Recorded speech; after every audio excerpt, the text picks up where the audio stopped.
नमस्कार, मैं हूं अमृता निमेशन और आप देख रहे हैं छत्तीसगढ़ की बात हमारे साथ। आज बात छत्तीसगढ़ कांग्रेस में बदलाव की। छत्तीसगढ़ विधानसभा चुनाव में मिली करारी हार के बाद कांग्रेस पार्टी राज्य संगठन में बदलाव करने जा रही है। पार्टी ये बदलाव लोकसभा चुनाव को ध्यान में रखते हुए करने जा रही है। प्रदेश कांग्रेस कमेटी के अध्यक्ष दीपक बैज ने कहा है कि बहुत जल्द इस संगठन में बदलाव होगा और कुछ नए लोगों को जिम्मेदारी भी दी जाएगी ताकि संगठन में और मजबूती के साथ कसावट आ सके। नई टीम की नई ऊर्जा के साथ चुनाव लड़ा जाएगा। कांग्रेस पार्टी के सूत्रों का कहना है कि प्रदेश कांग्रेस संगठन की नई लिस्ट के लिए नाम लगभग तय कर लिए गए हैं। इनमें कई युवा चेहरों को भी शामिल किया गया है। हाईकमान से हरी झंडी मिलते ही सूची जारी हो जाएगी। सबसे अहम बदलाव उन क्षेत्रों में होगा जहां पार्टी विधानसभा चुनाव में हारी है। ऐसे में रायपुर शहर, ग्रामीण, दुर्ग, कवर्धा, बालोदा बाजार, महासमुंद, बलरामपुर, कोरिया, सरगुजा, रामानुजगंज, बैकुंठपुर, कोरबा, सक्ती, राजनांदगांव ग्रामीण और बिलासपुर समेत ज्यादातर जिलों के अध्यक्ष बदले जा सकते हैं।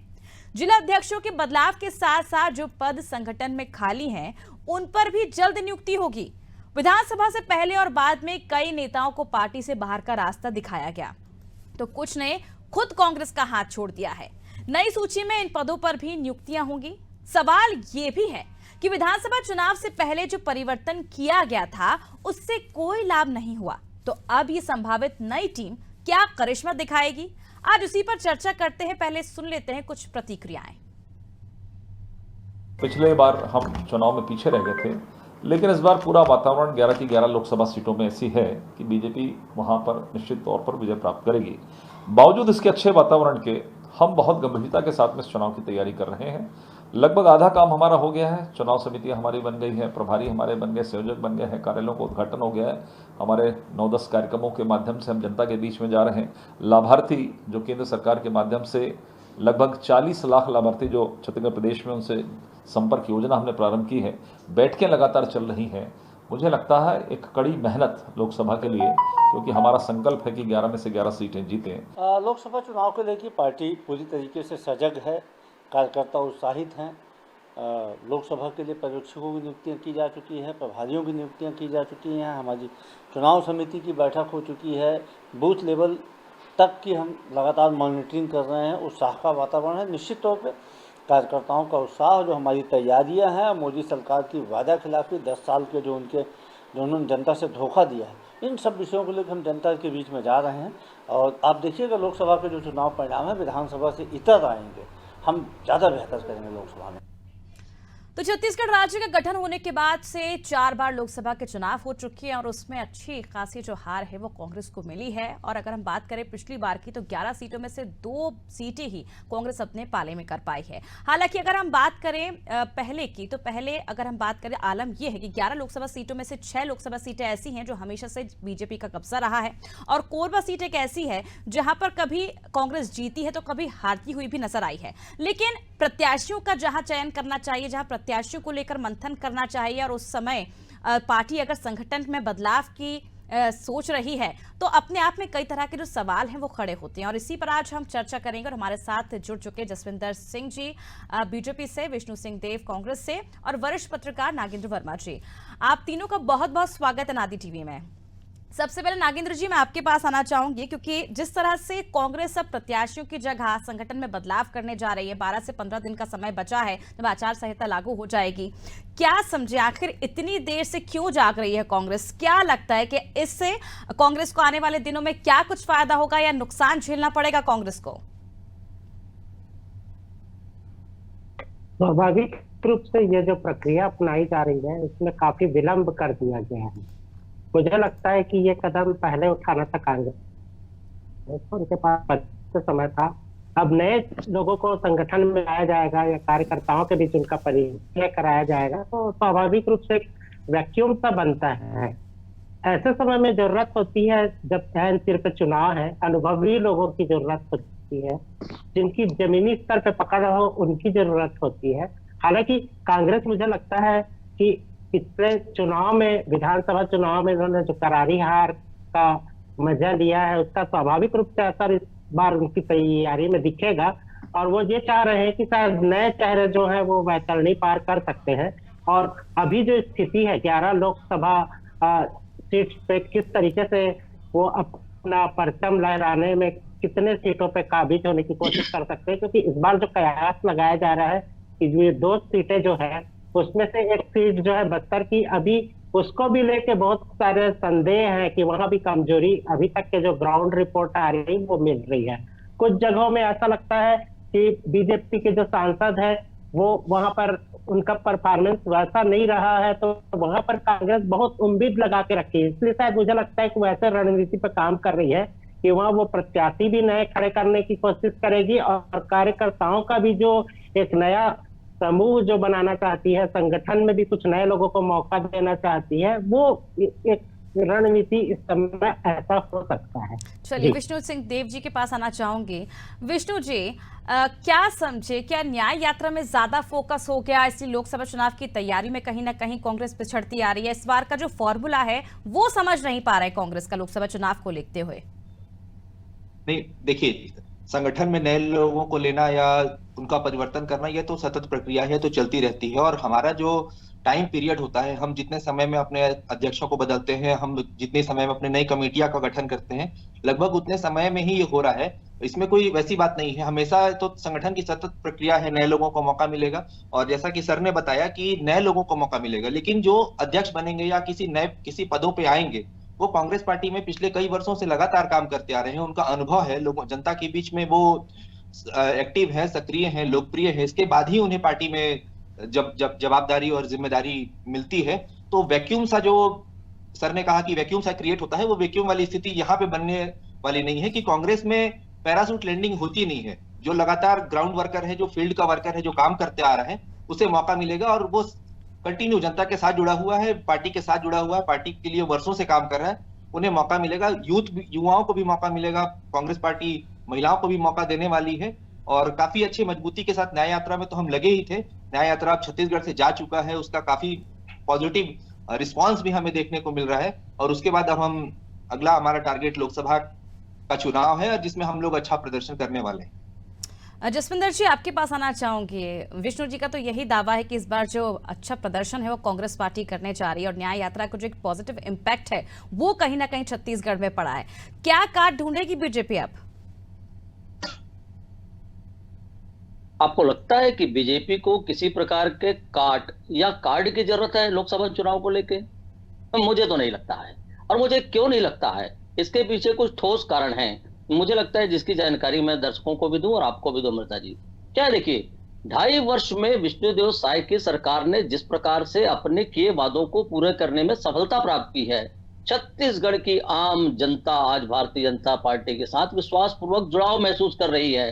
देखिए, जिस प्रकार नरेंद्र मोदी जी ने पिछले 10 वर्ष में देश को जो चमत्कारिक नेतृत्व दिया है, उनके किए गए कार्यों को अगर मैं किनारे करके भी बात करूं तो उनका नेतृत्व इतना विश्वव्यापी था कि आज वो विश्व के सर्वश्रेष्ठ और सबसे लोकप्रिय राष्ट्र नायक के रूप में उभरे हैं, जिन्हें पूरा विश्व मान्यता देता है।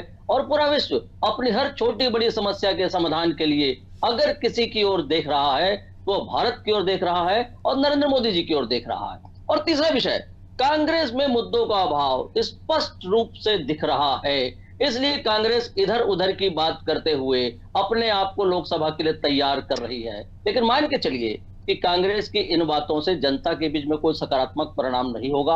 और जैसे मेरे कांग्रेस के प्रवक्ता मित्र ने 2 बातें कही कि इस समय जिस समय लोकसभा चुनाव की तैयारियां सर पर हैं, इस समय कांग्रेस अपने संगठन में बदलाव कर रही है। इससे कांग्रेस की चुनावी गंभीरता आपको दिखती होगी ना अमृता जी, कि किस प्रकार जिस समय हमको फील्ड में उतर के काम करने की जरूरत थी, उस समय कांग्रेस अपना घर दुरुस्त करने की कोशिश कर रही है। नए लोग आएंगे, हो सकता है सक्रिय हो, युवा हो, अनुभवी हो, ऊर्जावान हो, सारा विषय मान सकता हूं मैं, लेकिन ठीक चुनाव के समय अगर नई टीम आती है, उसको काम समझने में वक्त लगेगा, समझते समझते चुनाव निकल जाएगा। कांग्रेस क्या कर पाएगी मुझे समझ नहीं आता। और ये वैसा ही है जैसे चुनाव के इतने गंभीर वातावरण में इनके बड़े नेता, इनके शहंशाह आलम आज विदेश में बैठे हुए हैं, तो वो गंभीरता तो आपको खुद को दिख रही होगी कि कांग्रेस कितनी गंभीरता से लोकसभा चुनाव की तैयारी कर रही है। लेकिन जसविंदर जी, सवाल ये भी, कई ऐसे मुद्दे हैं जिसे लेकर कांग्रेस लगातार भुना रही है, क्योंकि ये भी कहा जा रहा है लगातार जो योजनाएं कांग्रेस की सरकार ने शुरू की थी उसे बंद कर दिया गया बीजेपी की सरकार आते ही, और तमाम तरह के जो आरोप हैं वो लगाए जा रहे हैं। महतारी वंदन योजना को देख लीजिए, उसे लेकर भी काफी भुनाया जा रहा है। क्या समझे कि आने वाले दिनों में बीजेपी के लिए कहीं ना कहीं मुसीबत बन सकता है? किस तरह से बीजेपी इसके लिए काम करेगी, जनता तक पहुंचेगी, सफाई पेश करेगी? अमृता जी, ये बताएं कि कांग्रेस 5 वर्षों में जिस प्रकार से छत्तीसगढ़ को भ्रष्टाचार के दलदल में धकेल चुकी थी, क्या आपको लगता है कि जनता ने हमें, कांग्रेस को हटा के हमें सरकार में इसलिए लाया है कि हम उन योजनाओं को पुनः कंटिन्यू करें जिन योजनाओं से छत्तीसगढ़ के संसाधनों को लूटने की कोशिश कांग्रेस ने की थी? देखिए, कांग्रेस ने जो अच्छे कार्य किए हैं 5 वर्षों में, उन कार्यों को हमारी सरकार कंटिन्यू करेगी। आत्मानंद स्कूल का विषय आपने देखा है, उसकी जो विसंगति थी, माननीय शिक्षा मंत्री ने उस विसंगति को दूर करते हुए कंटिन्यू करने की बात आपके सामने कही है। ऐसा नहीं कि हम सारी योजनाओं को बंद कर रहे हैं, हम उन योजनाओं को बंद करेंगे जिनकी योजनाओं में सिर्फ भ्रष्टाचार था, जो सिर्फ कागजों पर थी, छत्तीसगढ़ के संसाधनों को लूटने के लिए थी। ऐसी योजनाओं को तो बंद करना पड़ेगा ना। जनता ने हमें इसलिए तो बैठाया है ना कि कांग्रेस जिस प्रकार से संसाधनों की लूट तंत्र मचा के बैठी थी, उस कांग्रेस को हटाया इसलिए गया है कि हम एक साफ सुथरा, अच्छा, भ्रष्टाचार विहीन पारदर्शी शासन दे सकें। नागेंद्र जी, आपके पास लौटना चाहूंगी मैं। जैसे हमने देखा था विधानसभा चुनाव के दौरान भी 4 महीने पहले संगठन में बदलाव किए गए थे, टीएस सिंहदेव को डिप्टी सीएम बनाया गया था, प्रदेश अध्यक्ष बदले गए थे, उसके बाद भी कांग्रेस को जीत हासिल नहीं हो पाई थी, और कहीं ना कहीं जो प्रत्याशियों के नामों का ऐलान है वो भी काफी देरी से हुआ था, और अब वही फॉर्मूला दोबारा से कांग्रेस जो है वो लोकसभा चुनाव के लिए भी लागू कर रही है। क्या लगता है कि वाकई सिर्फ न्याय यात्रा काफी होगी कांग्रेस की जीत के लिए लोकसभा चुनाव में? यही तो मुद्दा है। उस समय भी मुझे लगता है कि न्याय यात्रा का बहुत ज्यादा फायदा नहीं हो पा रहा है। इस तरीके से जो प्रचार प्रसार होना चाहिए, मुद्दों को लेकर जो बात होनी चाहिए, जनता के बीच जो एक सीधा संवाद होना चाहिए, उसमें पार्टी वो प्रयास नहीं कर पा रही जितना उसको करना चाहिए। दूसरी चीज हम ये कह रहे हैं कि पिछले विधानसभा चुनाव के समय वो गलतियां जो हुई थी वो फिर से दोहराने वाली बात हो रही है। उस समय भी संगठन में अचानक बहुत सारे फेरबदल हुए थे, उसका भी खामियाजा हुआ था। हालांकि कुछ चीजों में मैं कहता हूँ कि सकारात्मक भी रहे, जहाँ नए प्रत्याशियों को अवसर मिला वो ज्यादातर लोग जीते, और पुराने जो दिग्गज थे, जो अति अहंकार में थे, अति महत्वाकांक्षा में थे, और जिन्होंने बहुत सारी उम्मीदें बना ली थी, वो सारे के सारे धराशायी हुए। तो एक उम्मीद तो बनती है कि लोग, जनता जो है वो आखिरी में फैसला करती है, तो वो परफॉर्मेंस देखती है। तो जो उम्मीदवार अभी प्रत्याशी के रूप में सामने आएंगे, अगर उनका परफॉर्मेंस अच्छा रहा, वो जनता तक के उनके संवाद जो है वो, या ग्राउंड रूट पे उन्होंने लंबे समय से लोकसभा क्षेत्र के हिसाब से अगर उन्होंने तैयारी की होगी, तो स्वाभाविक रूप से इसका फायदा मिलेगा। और फायदा तो पार्टी को मिलना तभी तय है जब वो मुद्दों पे अटल रहे।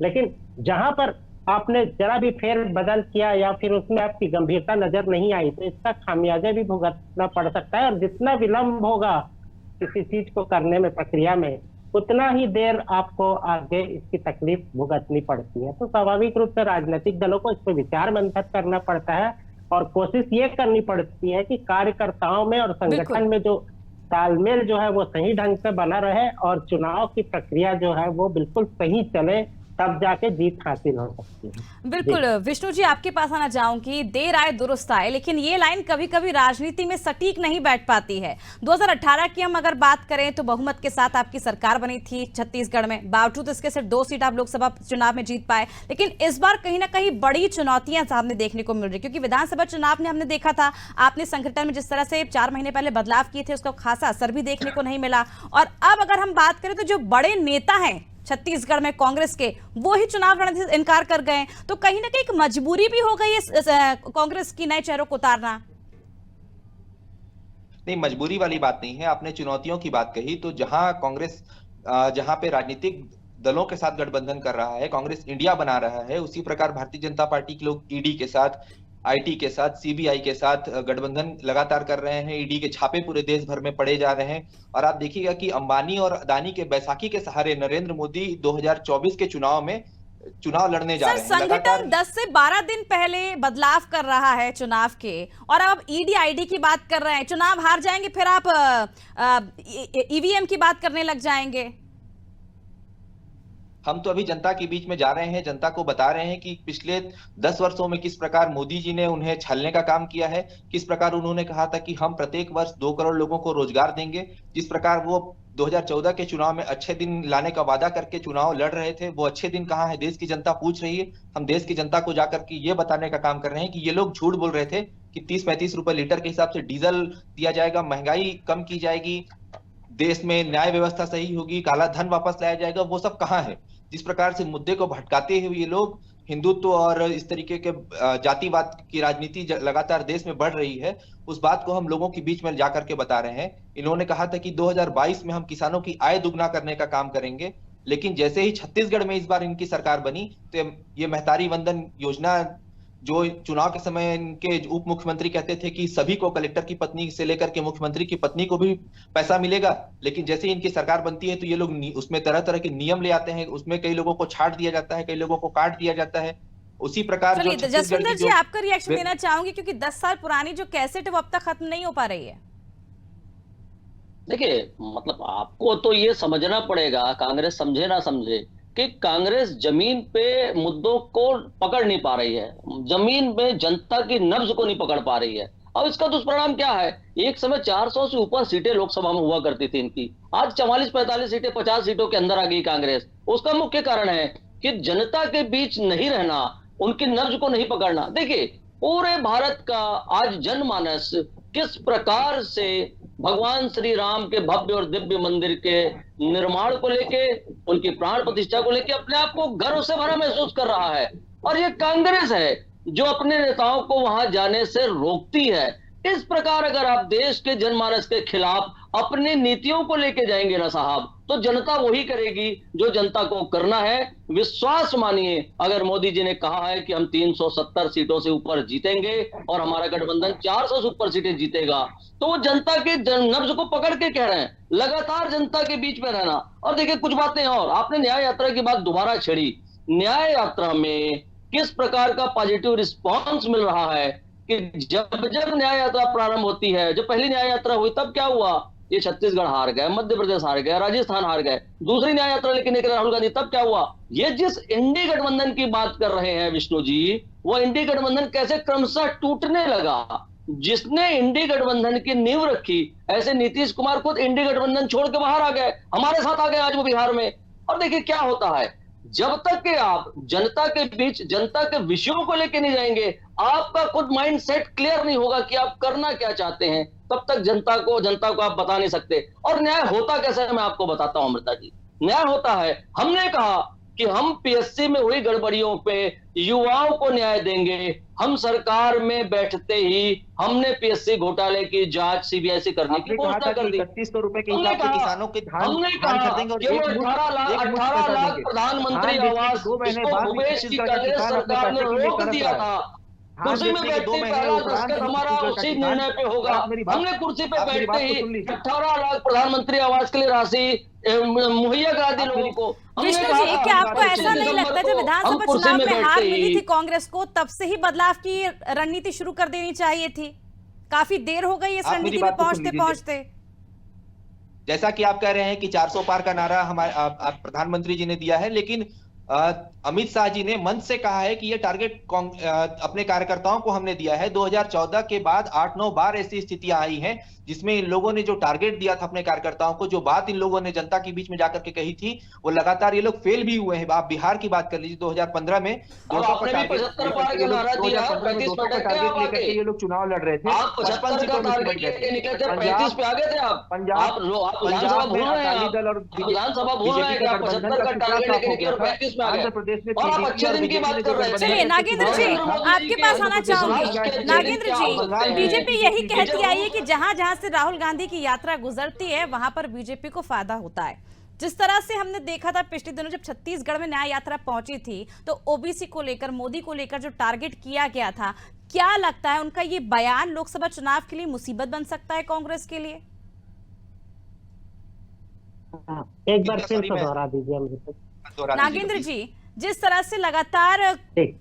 बीजेपी यही कहती आई है कि जहां जहां से न्याय यात्रा गुजरती है, राहुल गांधी की यात्रा गुजरती आई है, वहां वहां बीजेपी को फायदा पहुंचा है, क्या समझे? क्योंकि जिस तरह से राहुल गांधी जब छत्तीसगढ़ में पहुंचे थे तो उन्होंने ओबीसी को लेकर भी कई ऐसे बयान दिए थे जो कई तरह के सवाल खड़े कर रहा था।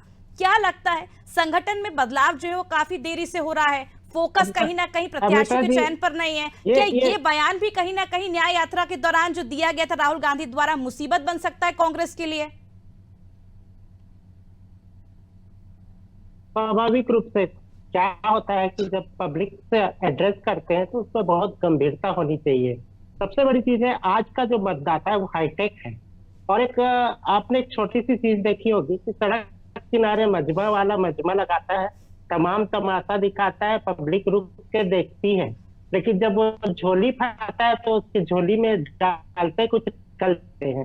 तो कमोबेश यही स्थिति हो रही है। अगर आप इस तरीके की चीजें कर रहे हैं जिसमें आपकी गंभीरता नजर नहीं आ रही है तो आपकी झोली में वोट नहीं मिलेगा। मुझे लगता है कि मुद्दों पे फोकस होना और आम जनता के नब्ज तक पहुंचना बहुत ज्यादा आवश्यक है, तब आप सत्ता के शीर्ष पे पहुंच सकते हैं। जी बहुत बहुत शुक्रिया आप तीनों का हमसे इस चर्चा में जुड़ने के लिए। तो देखिए, लोकसभा चुनाव से जो बदलाव पहले कांग्रेस अब करने जा रही है, इसे लेकर कई तरह के असमंजस की जो स्थिति है वो पैदा हो गई है, क्योंकि बीजेपी लगातार यही कहती आई कि जहां जहां से न्याय यात्रा गुजरी है वहां पर बीजेपी को फायदा पहुंचा है। लेकिन छत्तीसगढ़ में अगर हम देखें तो कांग्रेस न्याय यात्रा पर पूरी तरह से निर्भर है और यही मानकर आगे बढ़ रही है कि न्याय यात्रा से काफी ज्यादा जो इम्पैक्ट है वो छत्तीसगढ़ में पड़ा है। हालांकि अगर हम बात करें पिछले 20 सालों की, 4 बार लोकसभा चुनाव हो चुके और कांग्रेस की उतनी बेहतर स्थिति नहीं हुई है। 2018 की अगर हम बात कर ले तो 2018 में जिस तरह से कांग्रेस से बहुमत के साथ सरकार बनाई थी छत्तीसगढ़ में, उस वक्त भी